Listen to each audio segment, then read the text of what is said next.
انا عايزك تحط شخص دلوقتي في دماغك وتفكر فيه جدا، وتعالى نشوف الشخص دوت بيقولك ايه او شايفك ازاي او مين الشخص دوت.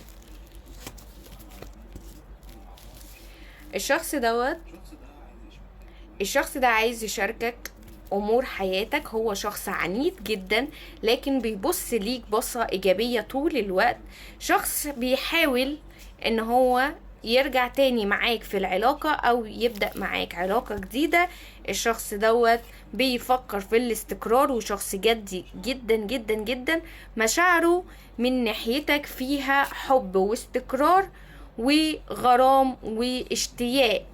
الشخص دوت شخص كان حب بينكم قوي جدا، ممكن نقول ان هو اتغير فجأة لكن فضل تحت تأثير المشاعر. يعني ممكن يكون بيسأل عليك كل فترة او بيراقبك من مكان تاني كل فترة، لان الشخص ده لسه عنده مراقبة ليكي ولسه عنده طاقة اشتياق وحب ليكي.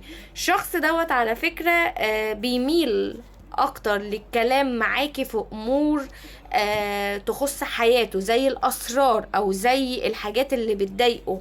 على طول مايل ليكي للامور اللي محدش يعرفها كاسراره او كحياة البيت عنده، لان ده شخص بيحب يكون عنده حد مصدر امان، وبيشوفك فعلا او بتشوفك ان انت مصدر امان او سند ليهم في الحياة.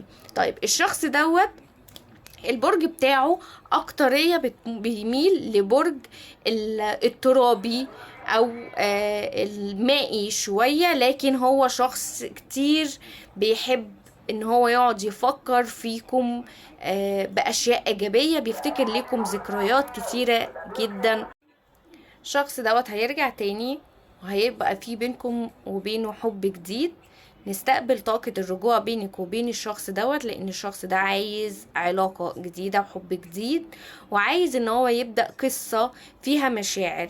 بيبقى صادق جدا وهو معاكي، رغم ان هو لما بيبعد بيتأثر شوية بالاهل او بالاصدقاء، او لو حد قاله كلام ممكن يكون بيصدقه. لكن احنا هنا في طاقة الطاروت النهاردة بيأكد ان الشخص دوت هيفتح معاكي طاقة حب وطاقة مشاعر جديدة، وهيقولك ايه الخطوات الإيجابية اللي المفروض تعملوها الفترة الجاية عشان تكونوا مع بعض.